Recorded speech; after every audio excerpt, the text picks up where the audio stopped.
I knew it was over the moment she slid the folder across the table and wouldn't meet my eyes. 20 years of loyalty reduced to buzzwords and a polite smile. I didn't argue. I didn't beg. I stood up, walked out, and let them believe I was finished. What they didn't know, what no one in that room bothered to remember, was that the company's future was still tied to something with my name on it. If you've ever been pushed aside after giving everything, stay with me. Subscribe if this hits close to home and tell me in the comments. Have you ever been underestimated too? I gave them 22 years before they decided I was misaligned. That's the number people like to gloss over, so I won't. 22 years of early mornings, late nights, missed birthdays, and vacations cut short because something critical couldn't wait. I joined the company when it was still cramped, loud, and uncertain, back when everyone knew everyone's name and nobody pretended they were too important to listen. I helped build what kept the lights on, even when the leadership changed faces every few years and the promises shifted with each new strategy deck. I wasn't flashy. I didn't posture in meetings or fight for attention. I was the one people called when something broke, when deadlines slipped, when a client panicked and needed reassurance that someone competent was still in charge. Over time, the company grew sleeker, richer, more polished on the outside. The language changed too. Words like loyalty and responsibility slowly disappeared, replaced by alignment, scalability, and optimization. I watched younger executives arrive with perfect resumes and borrowed confidence, talking over people who'd been there long before them. I trained some of them myself, even when they never asked for it. I defended my team when budgets tightened and decisions came down from people who didn't understand the work but loved the numbers. I stayed because I believed consistency still mattered, because I thought experience earned protection. Somewhere along the way, I became invisible in plain sight. Not ignored exactly, just assumed. Assumed I'd always be there. Assumed I'd never push back. Assumed I didn't need acknowledgement because I wasn't the type to demand it. I sat in meetings where my ideas were repeated by someone else and suddenly praised. I watched credit slide across the table to newer names with better delivery. And still, I stayed. I told myself it was patience, professionalism, maturity. That's what women like me are taught, to endure quietly and let results speak.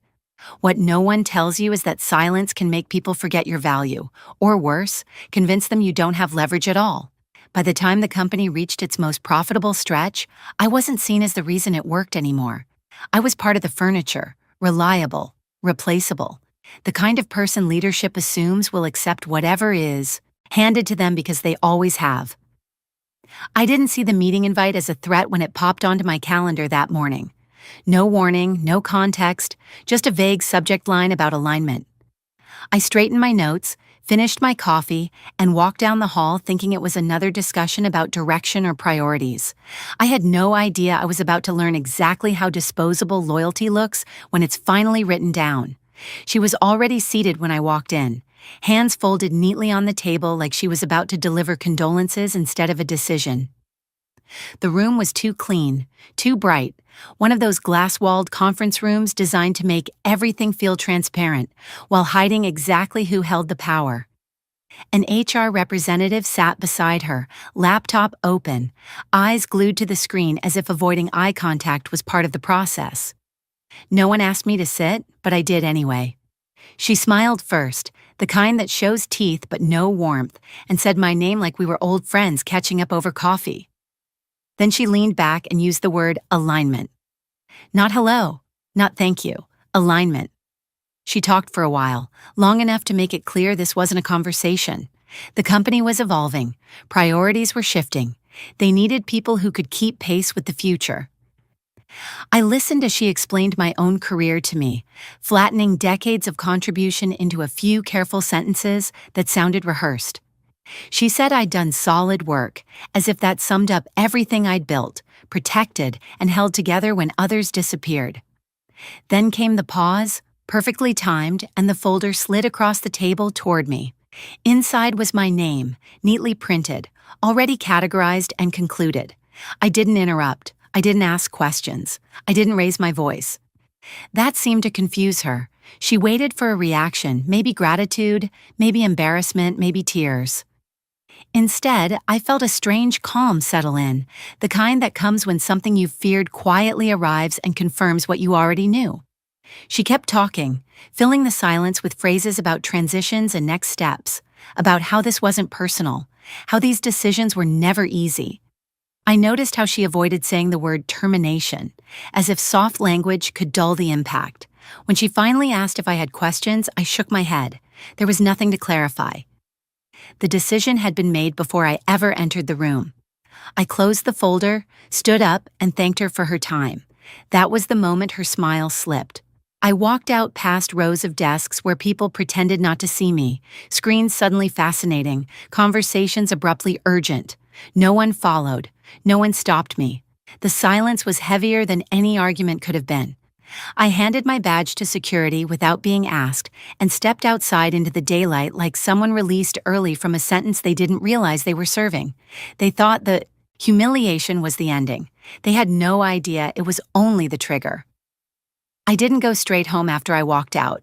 I needed space between who I'd been that morning and who I was about to become, even if I didn't know it yet.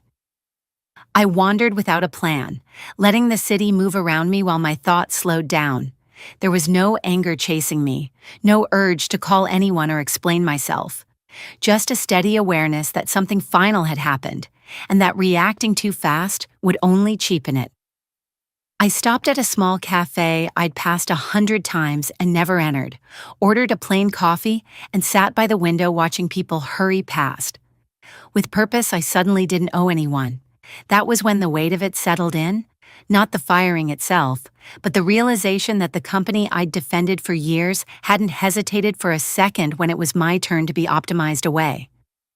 I replayed the meeting in my head, not to punish myself, but to observe it the way you study a scene after the fact. The posture, the phrasing, the certainty. They hadn't been negotiating, they'd been concluding. And I'd walked out without offering them a single moment of emotional satisfaction. That mattered more than I realized at the time. When I finally made it home, the house felt different, like it sensed a shift before I did. I set my bag down, stood in the kitchen, and let the silence stretch. No emails to answer, no calls to return, no obligations pulling at my attention. For the first time in years, nothing needed me. That should have felt like freedom. Instead, it felt like standing on unfamiliar ground, steady, but unmarked. I poured a glass of water and opened a drawer I hadn't touched in years, not because I was searching for anything specific, but because old habits surface when you're stripped of routine. Papers, envelopes, forgotten reminders of decisions made long ago slid beneath my fingers. I remembered moments I hadn't thought about in years. Late nights when everything was uncertain, conversations whispered instead of documented, assurances given verbally because there was never time to formalize them. Back then, survival mattered more than polish. We moved fast, trusted people we probably shouldn't have, and told ourselves we'd clean it all up later. Later never came. The company grew, the people changed, and the past was buried under success. Sitting there, I realized how often I'd been told, "We'll take care of it." How many times I'd accepted that answer because I believed stability was coming, that loyalty would be rewarded in the end. I wasn't naive. I knew corporations didn't love people back, but I believed experience carried weight, that history counted for something. That belief had kept me compliant longer than I care to admit. I thought about the faces in that conference room, the way they'd spoken to me like I was already a former employee before the meeting even began. They assumed I'd disappear, quietly maybe send a polite farewell email, fade into professional memory. They didn't consider that time gives you more than experience. It gives you perspective, and perspective teaches you where the cracks are, what was rushed, what was postponed, what was never fully resolved because no one thought it mattered anymore. I sat there longer than I meant to, not plotting, not scheming, just letting the truth surface on its own. Whatever came next wasn't going to be loud or impulsive. I didn't need to prove I was hurt. I needed to remember exactly what I still held, even after they took my title away. The thing about long careers is that they're built on decisions made when everything is unstable and no one knows how it will end. Years ago, when the company was still scrambling to survive, processes were loose and promises were often verbal. We moved fast because we had to. Paperwork lagged behind progress, and everyone told themselves it would be cleaned up once we were profitable, once the dust settled, once there was time. That was the environment where certain agreements were made, quietly, cautiously, with a lot of trust and very little oversight. I hadn't thought about those early choices in years because no one ever questioned them. They became part of the background, like the foundation under a building you stop noticing once the walls are up. Sitting there in my kitchen, though, I remembered how many things had been deferred, how many signatures were coming later, how often legal reviews were postponed because there was a launch to finish or a client to appease. I pulled out an old folder, thinner than it should have been, and flipped through documents that hadn't seen daylight in over a decade. Nothing dramatic, no red stamps or ominous warnings, just straightforward language written at a time when protecting the work mattered more than appearances. There it was, plain and unassuming, a provision that had once felt like a formality and now read like a loaded sentence. If the company ended the relationship without cause, ownership of the underlying work would automatically revert. No debate, no negotiation, just a trigger tied directly to how the separation happened. I sat back and read it again, slower this time, making sure memory hadn't colored the meaning. It was still there, still valid, still untouched by all the growth, rebranding, and leadership turnover that followed. They had used what I built for years under temporary arrangements, assuming permanence would eventually be handled. It never was. They never closed it because no one imagined they'd need to. I was stable, reliable, safe. Why rush to formalize something tied to a person who wasn't going anywhere? That assumption was the crack everything would run through. I didn't feel excitement when it clicked. No rush of triumph, just clarity, the kind that makes your pulse steady instead of fast. I made one phone call, not to threaten or complain, but to confirm what I already knew. The answer came back simple and precise. Yes, it still stood. Yes, the timing mattered. Yes, the way they handled the termination mattered even more. The moment they decided to frame it as a clean cut, no cause, no warning, they activated something they'd forgotten existed. I ended the call and stared at the wall for a long minute, letting the weight of that settle. They thought they'd removed me from the equation. In reality, they just handed it back to me. I didn't rush to act. That wasn't my style. I reviewed everything carefully, step by step, making sure there were no assumptions left unchecked. This wasn't about catching anyone off guard with tricks. It was about honoring exactly what had been written and ignored. By the time I finished, the picture was clear. The company was still moving forward, still presenting confidence, still relying on something they no longer fully controlled. And they had no idea the shift had already happened.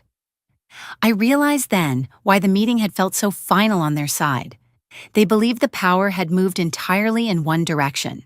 They believed experience could be dismissed without consequence. I closed the folder and put it back where it had been, not because I was done, but because I didn't need to look at it anymore. I knew what it meant. The humiliation they thought they delivered was nothing compared to what silence, time, and forgotten paperwork were about to do. What struck me most in the days that followed wasn't panic or backlash, but how quickly they acted as if I'd never been there. The machine didn't slow down. Meetings continued. Announcements went out. Smiling photos appeared on internal channels, full of confidence about momentum and growth. From the outside, it looked seamless, like removing me had been as easy as deleting a line from a spreadsheet. That was the narrative they wanted. Clean transition, no disruption, progress uninterrupted. I heard things through old contacts who didn't realize how carefully I was listening. They were preparing for a major presentation, something public-facing, something meant to reassure clients and partners that everything was stronger than ever. My name wasn't mentioned. My absence was reframed as evolution. I wasn't offended by that. I expected it. Companies rewrite history the moment it becomes inconvenient. What surprised me was how openly relaxed they were, how casually they assumed nothing fundamental had changed. People I'd worked alongside for years sent polite messages that danced around the truth. Hope you're doing well. Let's stay in touch. The kind of words people use when they don't want to know too much, when they're afraid proximity might be contagious. One person called to ask a question about something I used to handle, then caught themselves and laughed awkwardly, as if realizing too late that I was no longer supposed to matter. I answered calmly and ended the call, without offering more than necessary. I didn't correct anyone. I didn't clarify rumors. Silence did more work than explanations ever could. Inside the company, confidence kept building. They were rehearsing, refining slides, polishing language. Leadership walked the halls like nothing could touch them, speaking in absolutes about timelines and deliverables. Legal concerns, if they existed, were treated like background noise. That's how it always goes when momentum feels good. Caution becomes inconvenient. Doubt is framed as negativity. I could picture the conversations without being there. We'll address it later. It's not a real issue. We've always done it this way. Those phrases have a way of blinding people just when they need vision the most. I spent that time doing very little outwardly, which made some people assume I was licking my wounds or scrambling for my next move. In reality, I was watching, observing how deeply embedded their assumption was, that I was gone, and with me, any influence. They didn't imagine a scenario where removal didn't equal erasure. That's a blind spot you only get when you've never been on the receiving end of dismissal. The presentation date crept closer, and with it, the volume of activity increased. The company was louder, more visible, more convinced of its own certainty. Every update I heard confirmed the same thing. They were moving forward using what they believed was fully theirs, without hesitation, without question. The irony was almost painful. The faster they moved, the more exposed they became. But exposure doesn't look like danger when you're used to being untouchable. It looks like success. I didn't interfere. I didn't warn anyone. I let them continue because intervention would have broken the spell too early. There's a moment before a fall when everything feels solid, when people double down on confidence because uncertainty hasn't announced itself yet. That was where they were, and that was exactly where I needed them to stay. I wasn't in the room when it happened, but I didn't need to be. I could see it clearly in my mind because I knew the choreography by heart. A polished space, carefully staged, people seated with notebooks and polite smiles, leadership standing a little straighter than usual because visibility always feeds ego. They began the way they always did, with certainty. Strong opening lines, assurances about direction, statements delivered as facts instead of claims. For a few minutes, everything went according to plan. Then something shifted. It wasn't loud, it never is. It started as a pause that lasted half a second too long, a glance exchanged between two people who weren't supposed to look uncertain. Someone asked a question that didn't fit the script.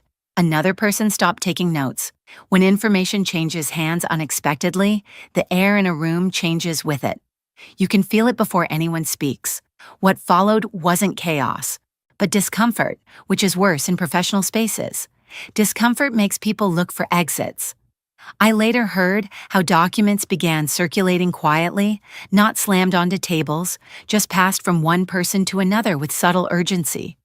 Eyes moved down instead of forward. The confidence on stage started to wobble as explanations stretched thinner. Someone tried to regain control by talking faster, by adding context that wasn't needed. That only made it clearer something fundamental had been overlooked.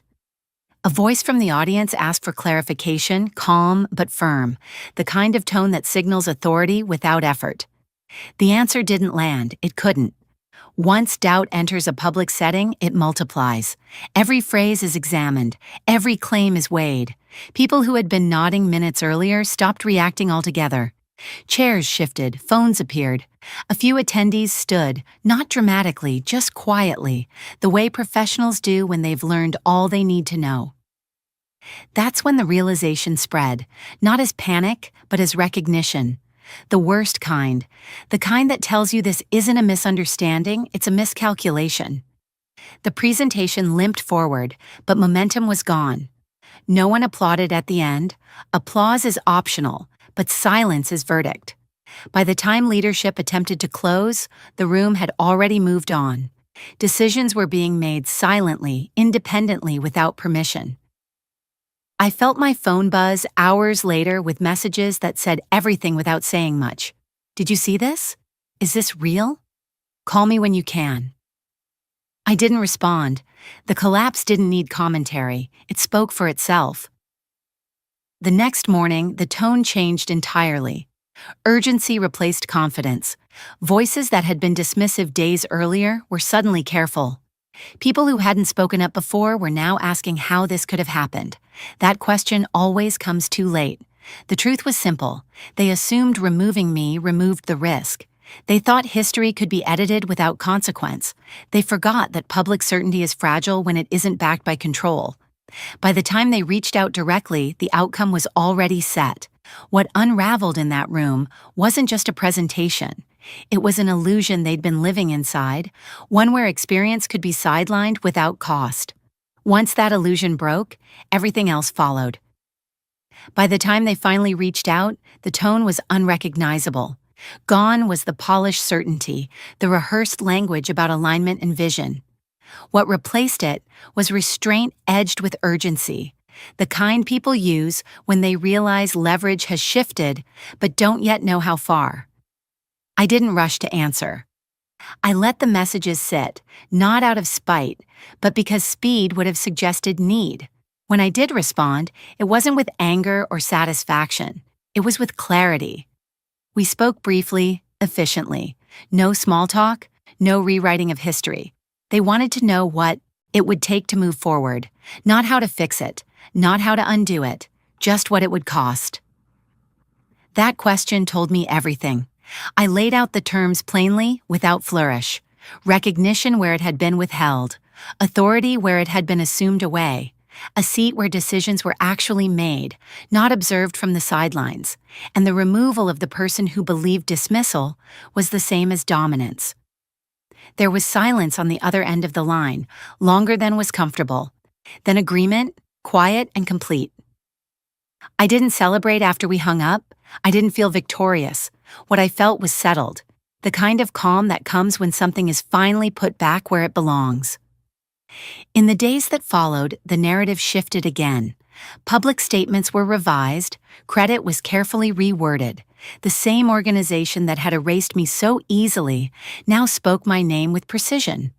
People reached out differently too, with respect instead of curiosity, with caution instead of pity. I returned not as an employee reclaiming a desk, but as a presence that couldn't be minimized. The halls felt the same, but the posture of the people in them had changed. They listened more. They chose words more carefully. Somewhere along the way, the person who had smiled while sliding that folder across the table was gone, removed quietly, efficiently, without ceremony. I didn't ask to witness it. That chapter closed on its own. Standing there, I thought about how often women are told that strength has to be loud to be real, that if we're calm, we must be weak. This proved the opposite. The most effective power I'd ever exercised came from patience, from memory, from knowing exactly what I carried even when others forgot.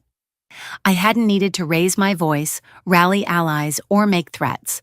I had only needed to wait for the moment when certainty outran preparation. That's when systems reveal their flaws.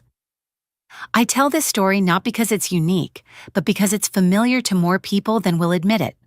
Loyalty mistaken for permanence, experience treated as excess, silence interpreted as surrender. If you're reading this and recognizing pieces of your own story, remember this. What you've built doesn't vanish just because someone decides you're inconvenient. Titles can be removed. Access can be cut, but the impact you've made, the structures you understand, the leverage earned over time, that doesn't disappear. It waits.